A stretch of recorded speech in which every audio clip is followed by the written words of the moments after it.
Before maps, strangers still found ways to belong.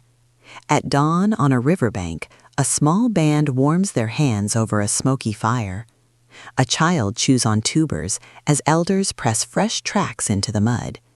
The sound of stone scraping stone hangs in the air, thick with the taste of rain. Humanity's journey began to slow. Nomads became farmers. Seeds planted near the hearth taught the rhythm of the seasons, and villages thickened into towns. Rivers, once a source of water, became highways of memory and trade. Along the great waterways of Mesopotamia, the Nile and the Indus, surplus grain fed the first cities, and with cities came order. Clay tablets held the first words, laws fixed debts and duties, and coins made trust portable. But authority was reshaped not just by kings, but by teachers. Buddhism, Confucianism, and the prophets of ancient Israel offered new ways to live, binding identity to story and state. But how did these scattered towns become an interconnected world?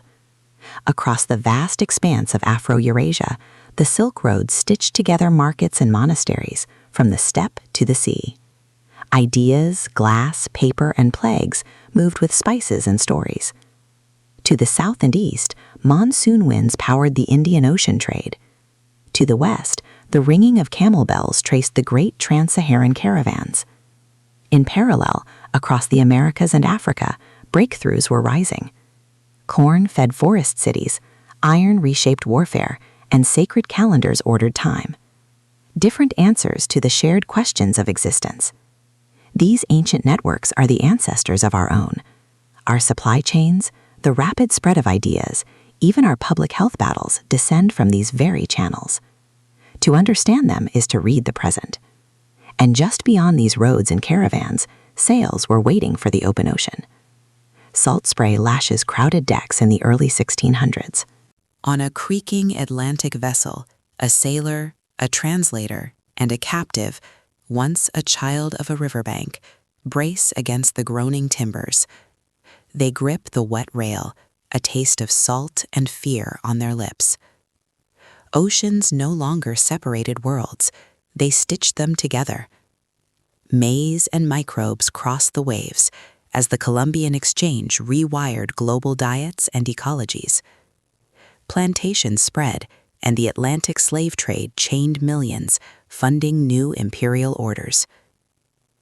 In the ports, new instruments hummed and arguments flared. Science challenged accepted truths, and the Enlightenment claimed that reason could remake the world. But ideas, greed, and hope can accelerate faster than the ships that carry them.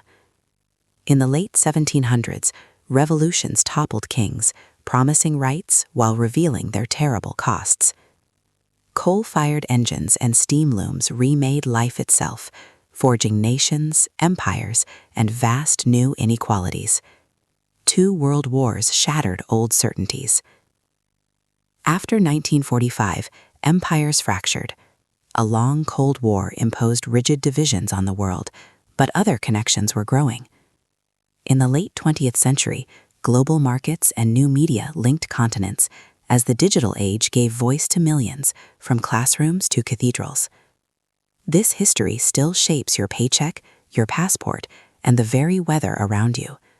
From the editing of the human genome to the debates in our digital town squares, we are the heirs to these circuits of connection and conflict.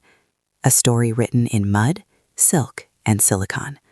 A story that is still unfolding.